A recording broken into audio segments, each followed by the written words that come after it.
E aí, minha galera, tudo bem? Aqui é o professor Bruno. Hoje nós estamos trazendo para vocês uma aula de demografia da Europa e também da Ásia. Aqui embaixo está o nosso canal, você que já está inscrito aí, pessoal, divulgue o nosso canal aí com nossos coleguinhas, né? Diz aí, pô, olha só, meu professor, que legal que é o tio Bruno, olha só que joia. Dá uma divulgada aí no nosso canal, dá uma força aí para o seu colega que não tem essa ferramenta, diz para ele aí acompanhando aí, tá, pessoal? Não tem problema não, vamos divulgar, a ideia nossa é nos ajudar, esse é o nosso objetivo aí do nosso canal, dessas nossas aulas bem legal aí, tá joia, pessoal? Então vamos lá, então para a gente começar demografia, né, o que nós vamos fazer, na verdade, é estudar a população da Europa e a população da Ásia, qual é o comportamento dessa população. Então vamos caminhar aqui, vamos dar um clique aqui, ó, tirar para que vocês fiquem com o mapa todo, tá joia? Então sempre quando a gente tem um mapa, lembra que eu digo para vocês, sempre que tiver um mapa, um gráfico, uma tabela, a resposta está dentro dele, né, pessoal? Então diz assim, ó, aspectos demográficos da Europa, o continente europeu abrange uma área de mais de 10 milhões de quilômetros quadrados. Então aqui você tem um mapa da Europa e nós vamos ver que a geografia desse continente, né, para se ter uma ideia, ela não contribui para que você, na realidade, ocupe todas as regiões. É uma região formada de Alpes, Apeninos, Pirineus, é uma região, na realidade, de alta latitude, acima de 66 graus. Então, o clima, na realidade, não favorece tanto. Você vai ter áreas, na realidade, de vazios demográficos dentro desse espaço geográfico do mapa europeu aqui, do mapa político europeu. A maior concentração ela vai se dar para o lado mediterrâneo, tá joia? Que é o sul, na realidade, da Europa. Também você vai ter, né, do lado oeste e leste uma área de ocupação maior, mas a parte central também vai nessa mesma batida, mas o norte da Europa, ele fica o que a gente chama de vazios demográficos, né? Principalmente ali no que você olha na Suécia, na Noruega, na Finlândia, né? Um lugar que, na realidade, a cegonha devia ter me deixado, né? Mas a gente já conhece bem essa história aí, tá joia? E a gente veio parar aqui em Floripa, né, pessoal? Toda aquela caminhada aqui, a gente vai ter. Deixa eu tirar para que você possa ter acesso a toda a tela, tá? Aqui você vai ter o continente europeu apresenta a segunda maior densidade demográfica entre os continentes, isso dá pelo tamanho, tá, pessoal? Uma média de 75 habitantes por quilômetro quadrado. Se a gente fizer um comparativo isso do Brasil, a ideia de comparar é sempre bastante interessante. Você vai ver que o Brasil tem uma média de 21 para 22 habitantes por quilômetro quadrado, né? Então eles têm 75 habitantes por quilômetro quadrado, principalmente naquelas áreas que eu apontei para vocês anteriormente. A população absoluta ultrapassa 750 milhões de habitantes, né? Então, os grandes destaques ficam aí para a Alemanha, né? Certo? Para a França, Reino Unido e também Itália. Aí, aqui nas áreas de população absoluta, né, para se ter uma ideia, já de população relativa, que é a população dividida pela área, o grande destaque aí fica para Mônaco, Vaticano, Malta, San Marino, que são pequenos espaços geográficos, né, que vão concentrar, na realidade, grande população por quilômetro quadrado, né? E apesar da grande diversidade de idiomas que há no continente europeu, nós vamos destacar, na realidade, três principais grupos linguísticos, tá? O latim, o germânico e também o eslavo, tá? Então, só para a gente ter uma ideia, o latim é esse que vai dar origem à ocupação da América do Sul, né? Para a gente ter uma ideia entre os espanhóis, franceses e outros grupos. Então, trazendo aqui para vocês. Então, o latim, destaque para o italiano, para o romeno, para o espanhol, para o português, para o francês, línguas faladas principalmente, né, na região europeia do Sul e também do oeste do continente citado, tá? Já o germânico, né, também conhecido como grupamento alemão ou holandês e inglês, entre outros grupos de línguas faladas principalmente no centro-norte da Europa. E os eslavos, né, como russo, polonês, búlgaro, entre outras línguas, né, só para a gente fazer um comparativo, aqui no norte de Santa Catarina, tá, pessoal? Aqui, ó, aqui no norte de Santa Catarina, entre a divisão do Paraná com Santa Catarina, nós temos aí o grupo de eslavos, né, que vai, quando a gente faz a divisão do estado catarinense, parte deles vão ficar no nosso espaço, né, como é o caso ali de São Bento no sul, tá legal? Só para a gente destacar esse grupamento aqui, que também está no nosso continente, tá?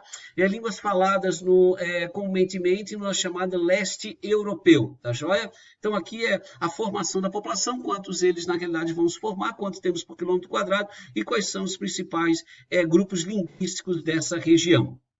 Então, aqui eu estou trazendo para vocês, tá? Duas situações, a expectativa de vida, Tá legal? Então você vai perceber que quanto mais escuro for esse agrupamento de cores, na realidade, maior é a expectativa de vida. Então nós temos uma expectativa de vida acima de 80 anos, principalmente ali para os países nórdicos, para a região mais ao sul da Europa, também a área ocidental europeia e também o central. Já para o lado leste europeu, por uma influência aí, da ex-União Soviética e agora a Rússia, você vai ter aí uma menor expectativa de vida, não tão pequena, em torno de 75 a 79 anos. Lembrando que no Brasil essa perspectiva de vida, eu sempre vou fazer um comparativo para que você possa ter essa noção, tá? É em torno de 76 anos de idade, tá? No Brasil, tá? Então ali fica em torno de 75 a 79 anos. Uma visão muito parecida com o que acontece dentro do nosso espaço geográfico. Já no slide de cima você tem os grupos linguísticos da Europa e algumas, na realidade, áreas e países que na realidade você possa conseguir visualizar, tá? Então aqui você tem os eslavos, né, que a gente já fez até um adendo sobre eles aqui em Santa Catarina. Eles ocupam o leste da Europa, né, um destaque para a região da Polônia, né? Então aqui você tem o Karol Wojtyła, né? Eu sempre gosto de falar isso, né? O Papa João Paulo II com uma representação maior, né, do grupamento eslavo. Então, só para você citar alguma pessoa que você conhece. Então, quando a gente fala Karol Wojtyła, o pessoal talvez não lembre muito, mas fala o Papa João Paulo II, o pessoal já liga quem é, né, na realidade, a figura. Os germânicos, né, na região norte, aí destaque para a Dinamarca, e o latim na parte mais ao sul, com destaque para a Itália, né? Sempre quando a gente fala do grupamento latino, o pessoal, na realidade, sempre abre esse adendozinho para a Itália, tá, pessoal? Então, aqui, dando aquela molhada na garganta, né, pessoal, para a gente continuar falando, né, faz parte aí, né, desse processo. Vou fazendo aquela virada, chegamos, então, do outro lado do mundo, tá? Nós chegamos na Ásia. Então, vou abrir aqui para que vocês possam ter uma noção do espaço geográfico total, tá joia? E aqui você tem os aspectos demográficos da Ásia. Então, sempre quando a gente fala de Ásia, a perguntinha que vem na cabeça é, tá legal, o Japão, a China, a Índia, ali está na realidade, né, ou estão as maiores concentrações, mas vale lembrar aí que também a região do Oriente Médio, ela também faz parte desse agrupamento que nós aí vamos citar, tá? Então, nós vamos sair ali do Oriente Médio, passando pelas ex-repúblicas da União Soviética, chegando na realidade, passando pela China e chegando no Sudeste Asiático, tá bom, pessoal? Joia? A Ásia é o maior continente do planeta, com cerca aí de quase 45 milhões de quilômetros quadrados de extensão. Tamanha dimensão proporcionou grande diversidade das paisagens naturais, também culturais, mas também étnicas, né? No continente está aproximadamente cerca de 60% da população mundial. Então, aí dos 7 bilhões de pessoas no mundo, quase 4,5 bilhões de pessoas estão concentradas somente nessa região que a gente está apontando aqui para você, tá legal? Apesar da realidade desse processo de concentração, essa distribuição populacional ela é totalmente irregular, né? Você vai ver o que a gente chama de vazios demográficos dentro da região, e esses vazios demográficos eles são extremamente citados. É o caso, por exemplo, da China, né? Você vai ver onde que eu vou botar o cursor aqui, ó, nessa parte da China, juntamente com esse lado, né, que a gente chama da região da planície chinesa. Você tem uma concentração populacional extremamente grande dentro da região. Em contrapartida, né, o chamado oeste chinês, né, em relação a essa região, ela na realidade ela é extremamente de vazios demográficos. Então, né, quando a gente vai falar para vocês, vou lembrar para vocês daqui a pouco da política do seguro filho, é a ideia de ocupar essa região, para se ter uma noção. Tá joia? Então, assim, ó, existe no continente tanto regiões de elevadas densidades demográficas, como é o caso, por exemplo, do Japão, né? O Japão chega a ter 333 habitantes por quilômetro quadrado. Você vai ter uma população extremamente elevada na China, que é a maior população do mundo. Depois você vai ter a população da Índia, né? A segunda maior população do mundo. Então, ali, se a gente juntar esses dois casos, você tem em torno de 2,8 bilhões de pessoas, né, de habitantes do mundo, somente em dois lugares desse processo. Tá legal? Então, é um pouco de cuidado aí quando a gente trabalha com essa região, tá? Então, quanto baixa também taxas de povoamento é o que forma, na realidade, esse bloco, tá? Então, aqui, ó, trabalhando ainda com a população chinesa, esse dado de 2017, a população chinesa era de 1,4 bilhões de habitantes. Esse valor aí, na realidade, está hoje 1,445, para você ter uma ideia, né? A província de Guangdong, na realidade, é a mais populosa do país, com mais de 100 milhões de habitantes. habitantes, para você ter uma ideia, né? Se a gente fizer um comparativo, o Brasil tem 210 milhões de habitantes, então é como se fosse a metade da população brasileira somente em uma província, né? Ou como fosse um estado, para você fazer um comparativo dentro da China, e seguido aí das maiores cidades, como é o caso de Xangai e Pequim, que tem mais aí de 23, naquela idade, respectivamente, de 3 e 22 milhões de habitantes, para se ter uma ideia.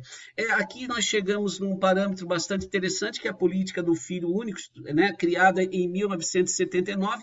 Essa política do filho único, ela já não ganha mais, na realidade, tanta importância, porque a China já deixa hoje ter a chamada política do segundo filho, desde que esse filho, na realidade, essa posição, ela vem para o espaço agrícola. É a ideia de ocupar, na realidade, as áreas de vazio demográfico que se tem dentro da região chinesa, tá? Então, já trazendo um dado bastante atual para você.